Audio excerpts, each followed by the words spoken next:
আসন্ন ত্রয়োদশ জাতীয় সংসদ নির্বাচন সামনে রেখে প্রথম দফার ১২৫ প্রার্থীর মনোনয়ন তালিকা প্রকাশ করেছে জাতীয় নাগরিক পার্টি। বাকি আসনগুলোতে পরের ধাপে মনোনয়ন ঘোষণা করা হবে। এই ধাপে কেন্দ্রীয় গুরুত্বপূর্ণ সব নেতার মনোনয়ন ঘোষণা করা হলেও আলোচিত নেত্রী ও দলের সিনিয়র যুগ্ম আহ্বায়ক সামান্তা শারমিনের নাম নেই তালিকায়।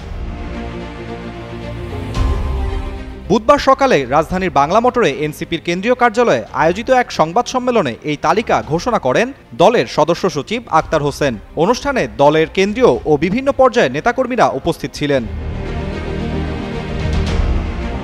এ সময় আক্তার হোসেন জানান, শাপলাকলি মার্কার পক্ষে দলের সব নেতাকর্মীকে মাঠে নামতে হবে। তিনি সহযোগিতা কামনা করেন দেশবাসীর কাছেও।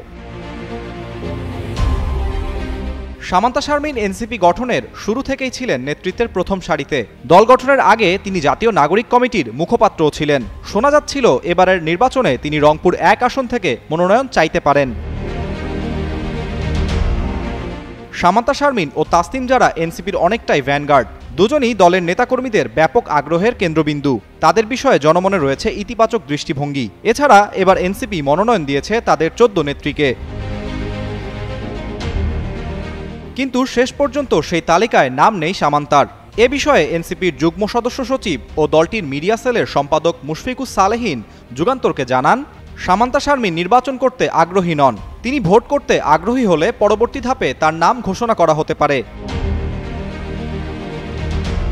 মনোনয়ন প্রক্রিয়া নিয়ে সদস্য সচিব আক্তার হোসেন বলেন, প্রাথমিক তালিকায় থাকা কোনো প্রার্থীর বিরুদ্ধে অভিযোগ বা প্রতিকূলতা পাওয়া গেলে যাচাই বাছাই করে প্রয়োজন হলে তাদের প্রার্থিতা বাতিল করা হবে। তিনি আরও জানান, ৩ ধাপে সব আসনের প্রার্থী তালিকা প্রকাশ করা হবে।